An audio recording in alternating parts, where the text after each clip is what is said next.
So I came across this puzzle and it blew my mind. So let's look into it. In this position, we have a queen and knight and a bishop. But opponent has a queen and 3 pawns. But it's black to move, so he captured the knight, which is a blunder, as you can see. And it's hard to understand why. If you want, you can try it yourself. So let me explain. The queen is stranded on the side of the board. So the queen has very limited squares to go to. All of the squares the queen can go, and total it can go only 8 squares. But out of those 8 squares, these 3 squares are covered by the bishop, and these 3 squares are covered by the queen. So these 3 and these 3, 6 squares are covered by our pieces, and this is the only square left for the queen, and this is another square. So you maybe want to try to attack the queen with your bishop, and you do that.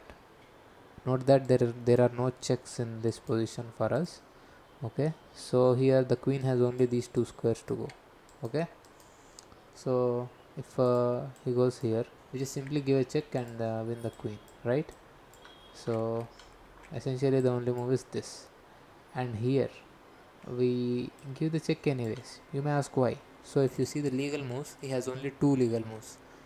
He goes here, we just simply check and win the queen again with a skewer. So he is forced to go here. Okay, so now what? What happened? Our bishop is hanging. We are not able to win the queen. Maybe we have to try to defend the bishop. But no, that's not the way. The king's very own pawn is stopping his escape. So if you see clearly, our king is stopping these 3 squares, and our bishop from far away is controlling this crucial square.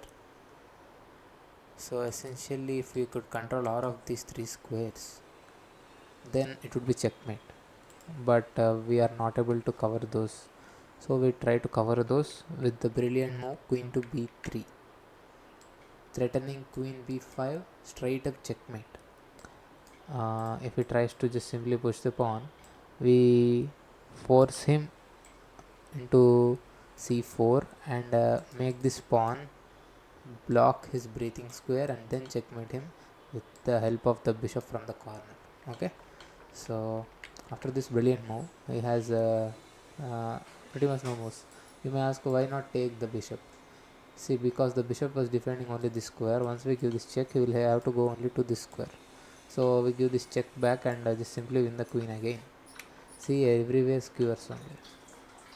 So after this move, he has no big choices. One more try he can do is simply move the king. Okay, so now what we will do?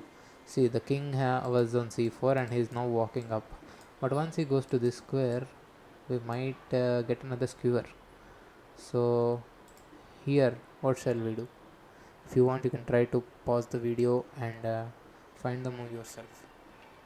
So the brilliant move is, as I said, we want to cover this square. So who can help us cover this? Because if we put the queen right away here, it would be captured. Who can defend the square? Right, the king.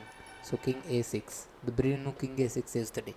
Because if he takes the bishop now, the bishop is still not hanging, because once if he takes, we can take here with a check. Okay, so again the king is blocked by his own pawn and has to walk into the skewer. We just simply skewer him and win the queen. So this is the puzzle that fascinated me. See, one stranded queen can be susceptible to so many skewers with an open king. Okay, so yeah, that's it. I wanted to show you this puzzle and tell you about the importance of skewers.